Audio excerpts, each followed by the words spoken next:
Hey guys, welcome back to my channel. Thank you very much for coming by again today. So I want you all to join us on Facebook, where we'll share our ideas and thoughts about our pattern making and everything about sewing and designs. So today I have this tutorial for you.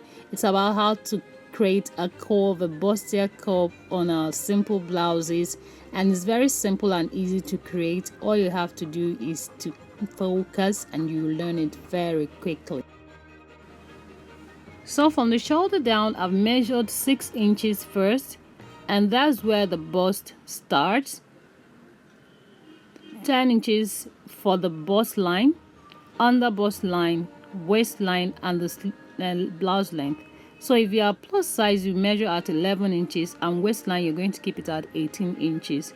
Then we're going over to start imputing our measurements here.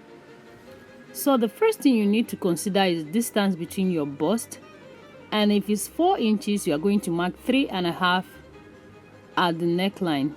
But if it's more, you just remove ½ inch and mark at the neckline and at this point also.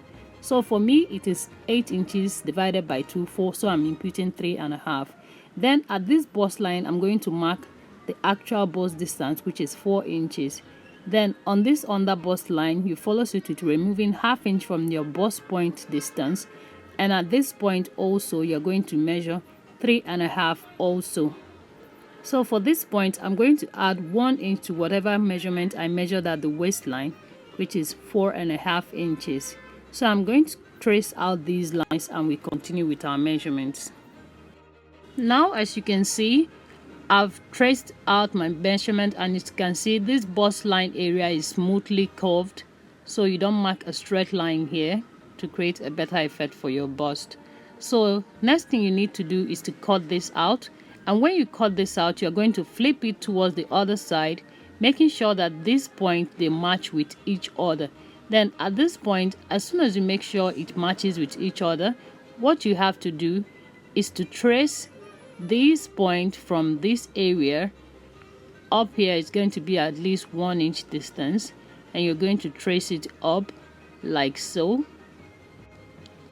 And when you're done tracing it up, the next thing to do is to work on the tail side, and you're going to hold this down at the bust area and move your dart to the other side, and you trace this out also. When you're done tracing it out, it should look something like this.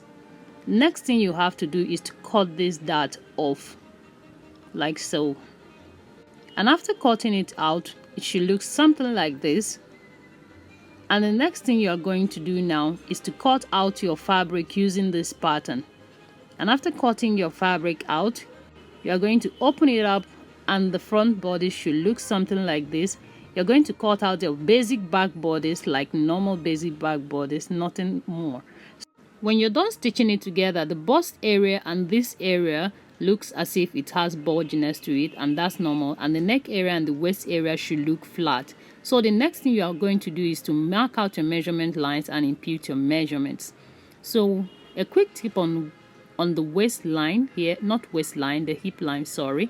At this area here, if you don't want the flare effect on the front of your dart, you're going to pull this out, and then the next thing you're going to do is to impute your measurement. But if you like the flare effect that it creates in front of your dart, just leave it in.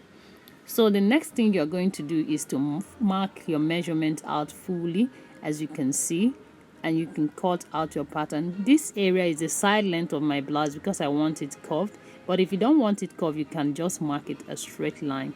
It is quite okay. So the next thing you're going to do is to go ahead and cut out your fabric. And when you're done, it should look something like this. And then if you're going to use an interface, you're going to cut out the interface exactly like this, and then sew it exactly like this, then put it onto each other like so.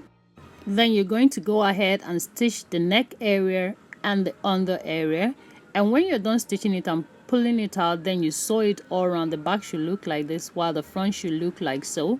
And when you're done, you're going to attach the other parts together, and your blouse is ready. Thank you guys for watching. I hope you like and subscribe to my channel, and I hope you enjoyed my video. Make sure to join us on Facebook and share your ideas freely with us. See you guys later. Bye.